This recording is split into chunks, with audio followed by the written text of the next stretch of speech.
Buenos días.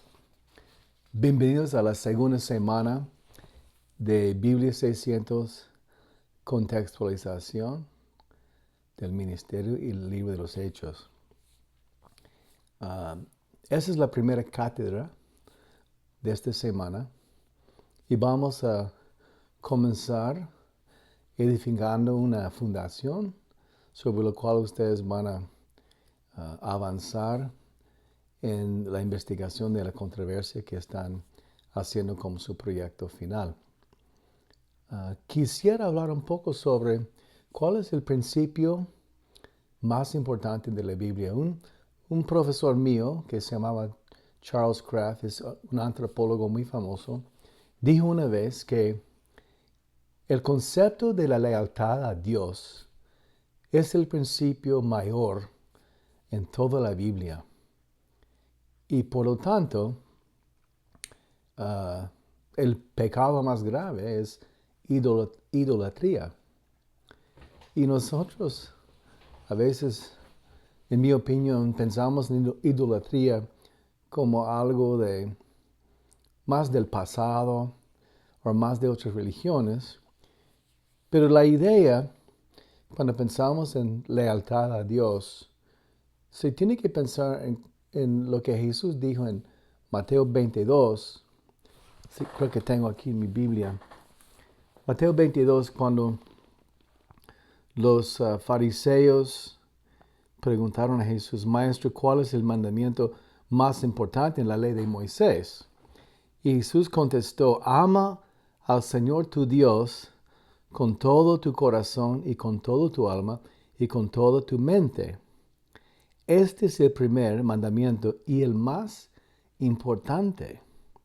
Y él sigue diciendo que hay un segundo mandamiento, por supuesto, que es igualmente importante: ama a tu prójimo como a ti mismo. Toda la ley y las exigencias de los profetas se basan en estos dos mandamientos.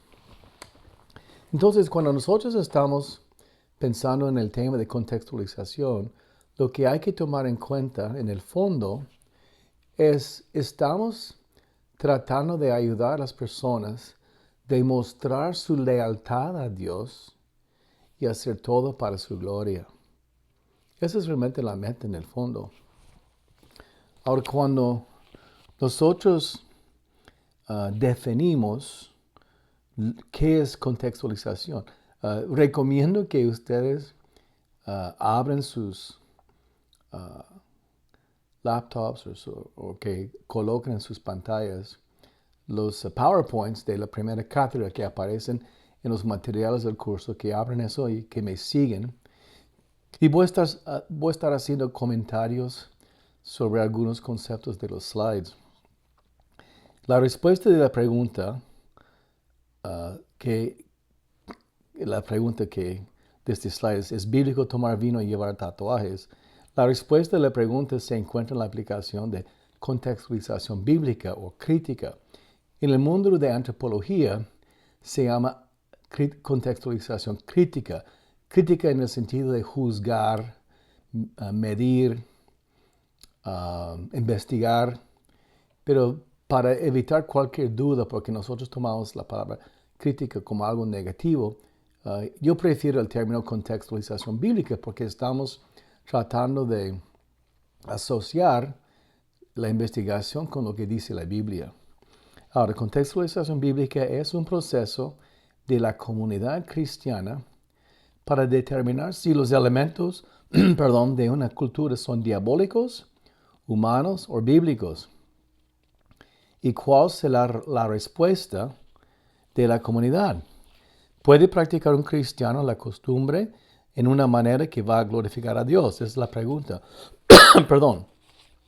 Entonces, la pregunta clave es: ¿qué significa cultura? ¿Qué es el concepto de la cultura? Bueno, hay tres elementos en el concepto de la cultura: valores y actitudes, formas de conducta aprendidas y compartidas, y artefactos creados.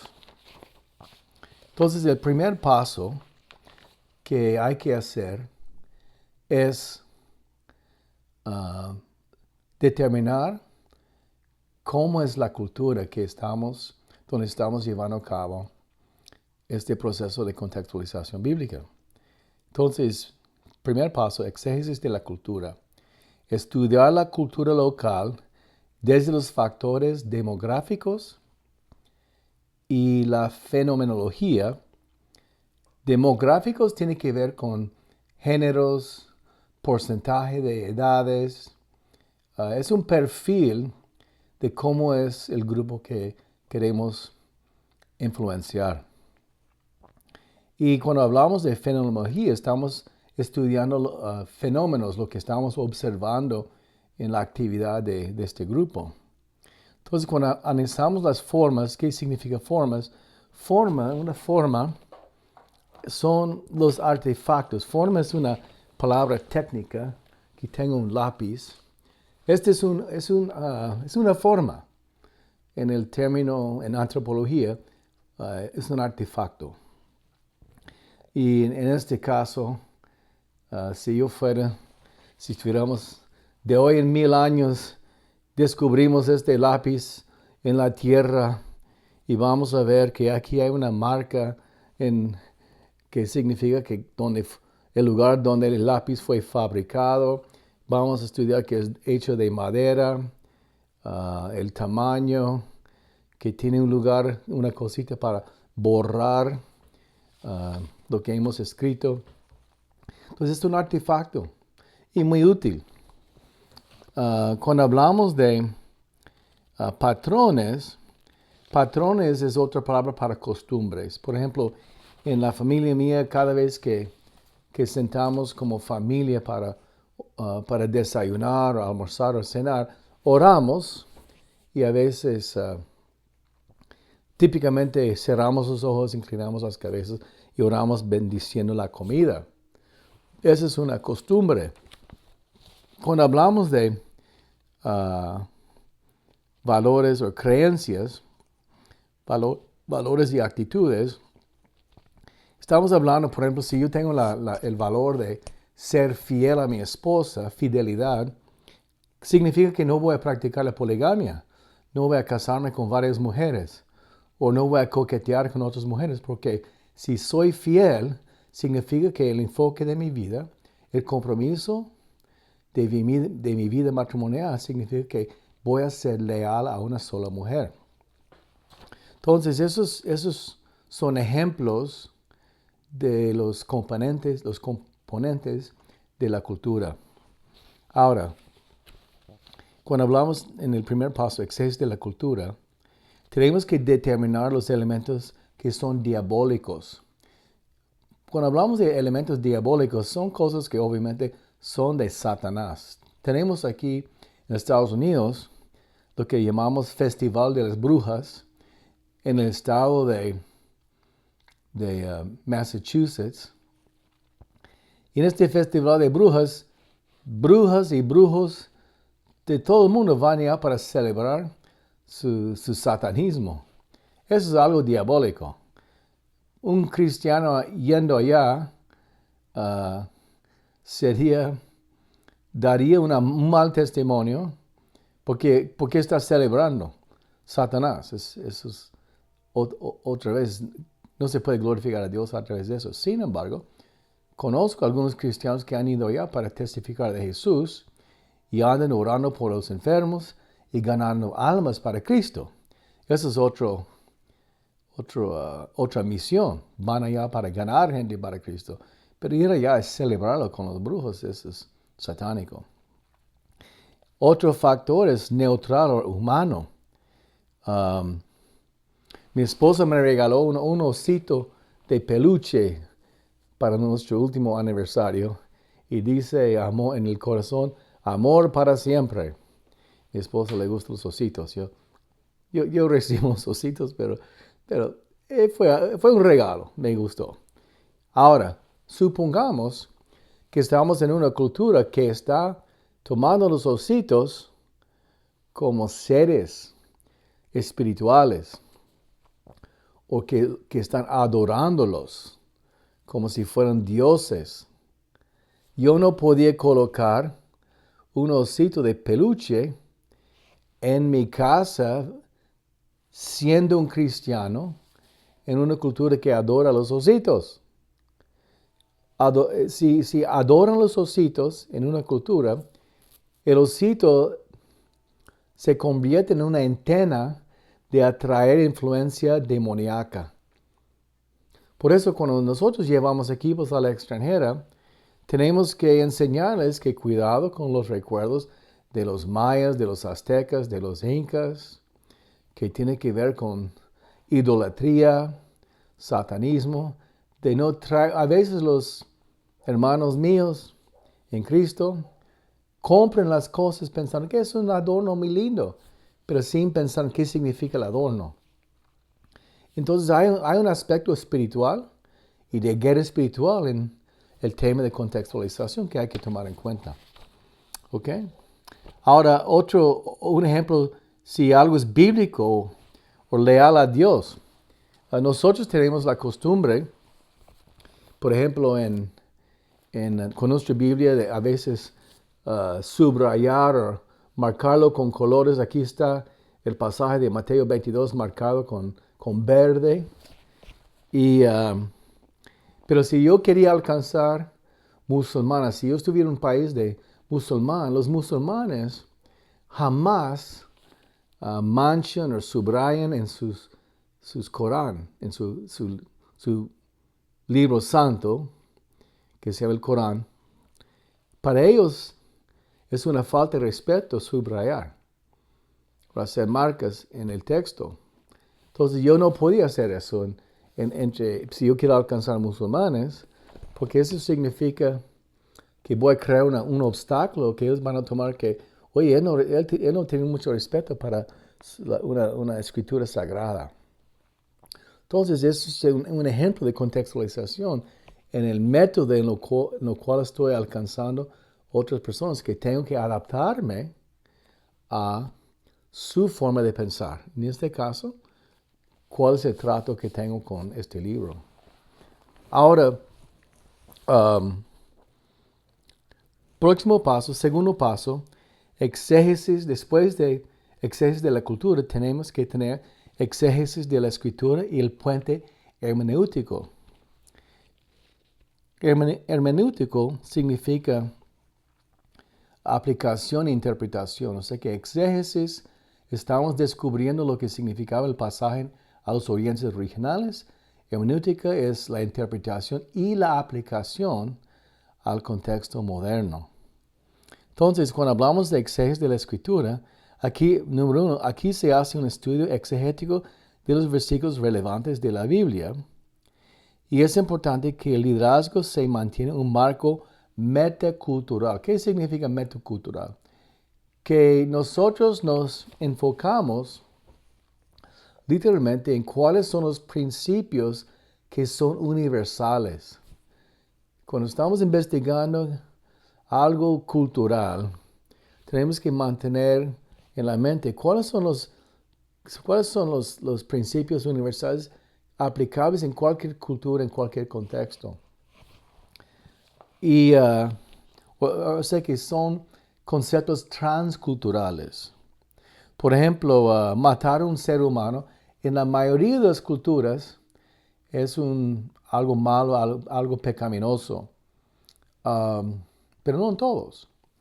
Algunas tribus, Nueva Guinea, otros lugares en la selva, en Sudamérica, han practicado el asesinato como algo que ellos admiran, algo honorable en ciertos contextos. El único, hablando del doctor Charles Kraft, que era un antropólogo, ya está con el Señor, él nos dijo que incesto es el único pecado universal en todas las culturas a nivel mundial, hasta la fecha, que han descubierto que es el único donde todas las culturas dicen que el incesto, las relaciones sexuales entre una familia es algo malísimo.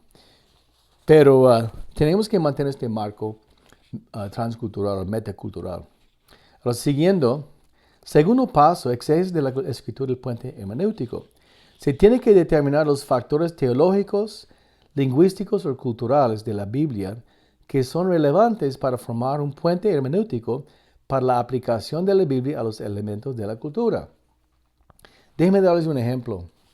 En el libro de 1 Timoteo, capítulo 2, versículo 15,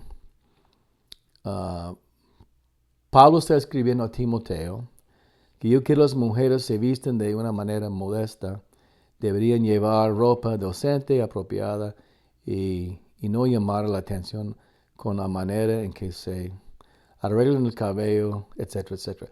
Eso es versículo, capítulo 2, versículo 9 de 1 Timoteo.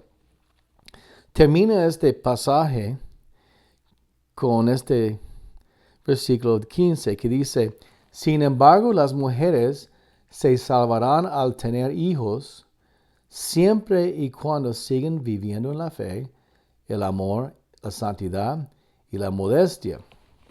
Como eso es como la conclusión. Algunos han interpretado este pasaje diciendo que las mujeres se salvan, se reciben vida eterna por tener hijos o por dar la luz a los hijos. Pero realmente lo que este versículo está diciendo, tomando en cuenta el contexto cultural, en Éfeso en el primer siglo hubo un templo a la diosa Diana, que era la diosa de fertilidad.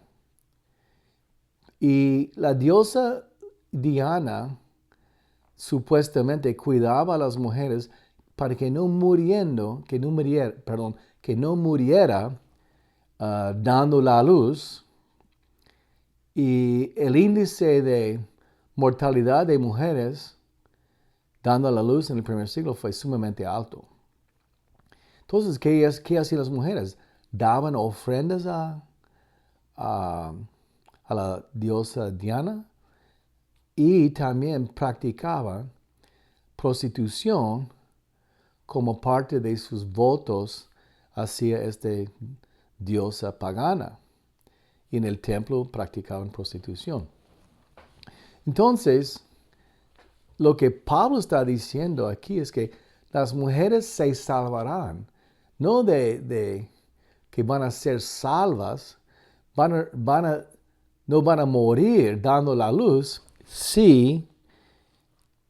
siempre y cuando siguen viviendo en la fe. Si siguen en su fe en Jesucristo y la fe, amor, santidad, la modestia, y mantienen un buen testimonio, Dios las va a cuidar y ellos podrían tener la confianza que pueden confiar en Dios y no preocuparse. Eso es lo que este versículo está diciendo. Pero sin tomar en cuenta el contexto cultural, se puede llegar a como conclusiones equivocadas. Eso puede suceder. Entonces, eso es parte del puente hermenéutico, es entender la cultura del contexto del pasaje que están estudiando. ¿Ok? Ahora, sigamos. Tercer paso, respuesta bíblica. Hay que evaluar las costumbres desde la perspectiva bíblica y mantener un diálogo en la comunidad de fe. Ahora, hay que reconocer que en el sistema del gobierno de muchas iglesias locales, el pastor manda o el pastor del concilio manda y hay poco diálogo con los miembros de la iglesia. Pero la iglesia menonita, por ejemplo, que tiene un sistema congregacional donde ellos hacen votación para casi todo, ellos tienen una creencia: si nosotros nos juntamos como iglesia con gente de buen carácter, gente comprometida con el Señor, que el Espíritu Santo va a sembrar semillas de sabiduría para que puedan resolver problemas dentro de la iglesia. Y eso se llama la hermenéutica de la comunidad. Entonces, es importante que tratemos de tener un amplio diálogo cuando estamos discutiendo esos temas de contextualización. Y eso va a ser parte de su proyecto. Van a escribir un ensayo en la 7ª semana sobre cómo introducir cambio en una iglesia o una organización cristiana. Ok, tercer paso, la respuesta bíblica. Buscar la sabiduría del Espíritu Santo según Hechos 15:28. Entonces, Hechos 15:28 habla de lo que iban a exigir los gentiles, los judíos cristianos del primer siglo en Jerusalén. Y la respuesta del Concilio de Jerusalén fue para iniciar la respuesta a los gentiles que estaban en Antioquía. Nos pareció bien a nosotros y el Espíritu Santo, o sea que nos pareció bien a nosotros, es razón, es la capacidad humana para pensar. Y después, y el Espíritu Santo representa la verdad que viene por revelación. Entonces, las dos cosas, razón y revelación, eran las fuentes que Dios va a utilizar para resolver problemas en contextualización. Entonces, hay que determinar la respuesta bíblica de la comunidad hacia los elementos de controversia en la cultura. Entonces, es importante que luchemos para tener un consenso sobre esos temas. Siguiendo, cuarto paso, introducir el cambio con liderazgo sano. Y cuando ya hemos llegado a una conclusión, hay que introducir el cambio con líderes con autoridad moral, gente con credibilidad. Y tenemos el ejemplo de Judas y Silas en Hechos 15:22, que por su credibilidad fueron enviados como representantes del concilio en Jerusalén. Número 2, contextualización bíblica puede producir ánimo, unidad y crecimiento de la iglesia. Cuando enviaron el mensaje a los gentiles en Antioquía, en Hechos capítulo 15, versículo 31, la reacción fue espectacular. En Hechos 15 dice que hubo mucha alegría en toda la iglesia ese día cuando leyeron este mensaje alentador. Entonces, cuando Judas y Silas fueron a Antioquía para explicar la decisión del concilio, la gente estaba contenta porque no iban a llevar este yugo de judaísmo sobre sus hombros. Podían vivir una vida griega, pero comprometidos con Jesucristo y no comprometidos con la ley de Moisés. Y fue un gran logro. Entonces, este es el caso de Hechos capítulo 15. Ahora, siguiendo, establecer nuevas costumbres bíblicas. Entonces, número 1, tomar costumbres humanas o diabólicas y darles significados bíblicos. O sea que se puede convertir algo diabólico en algo de Dios por hacer ajustes. Por ejemplo, hay iglesias acá en Estados Unidos, en vez de practicar Halloween, practican un festival de cosecha y los niños llevan disfraces de personajes bíblicos. En esta forma están tomando una costumbre satánica y convirtiéndola en algo de Dios.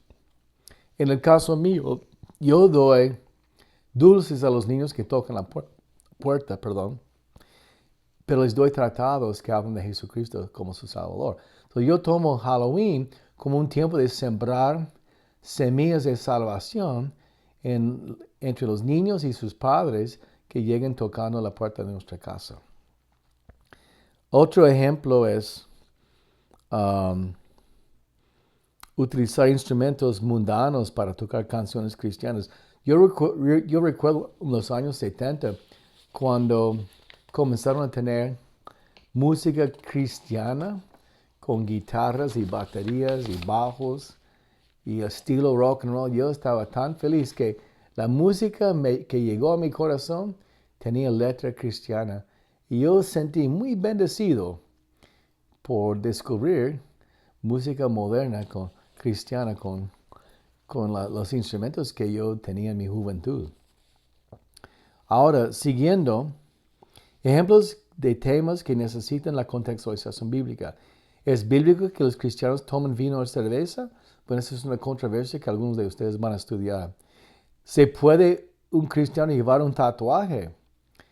Otra vez, para mí que se hace mucho en la iglesia, pero sin poco estudio bíblico, si es algo saludable en el sentido espiritual.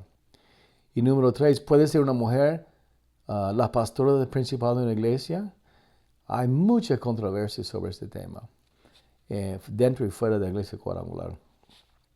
Y al final fue el mover de Dios en el movimiento carismático católico. Entonces, esas son las 4 controversias que ustedes van a hacer investigaciones. Yo estoy súper